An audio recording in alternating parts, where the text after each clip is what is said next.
మనకి రేపు 23rd నుంచి ఇంగ్లాండ్తో 4th టెస్ట్ జరగబోతోంది కదా.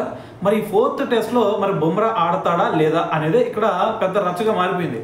అయితే మరి దీని గురించి మనకు అజింక్య రహానే కూడా మాట్లాడాడు. అతను ఏమంటున్నాడంటే, ఓకే ఇప్పుడు మీరు బుమ్రాని 4th టెస్ట్లో ఆడట్లేదు అనుకోండి, ఎందుకంటే మీకు కొన్ని రీజన్స్ ఉంటాయి.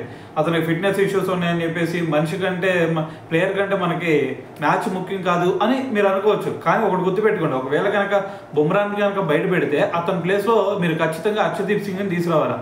ఎందుకు, ఒక లెఫ్ట్ ఆర్మ్ పేసర్తో పాటు అతను అటువైపు బోత్ సైడ్స్ స్వింగ్ చేయగలుగుతాడు కాబట్టి బాల్ని. సో ఇటువంటి పిచ్చుల మీద సో చాలా మంచిగా ఉంటుంది అతను కనుక ఇక్కడ పర్ఫామ్ చేస్తే. సో కాబట్టి ఒకటి గుర్తుపెట్టుకోండి, అర్షదీప్ సింగ్ని లోపల తీసుకురండి. దాంతోపాటు కుల్దీప్ యాదవ్ మనకి లాస్ట్ 3 మ్యాచెస్లో ఎలాగైతే పిచ్ బిహేవ్ చేసిందో అదే విధంగా ఇప్పుడు కూడా బిహేవ్ చేసిందంటే ఖచ్చితంగా కుల్దీప్ యాదవ్ని తీసుకురండి. కుల్దీప్ యాదవ్ కనుక వచ్చాడంటే వికెట్ టేకింగ్ బౌలర్, ఖచ్చితంగా మీకు వికెట్లు ఎత్తాడు.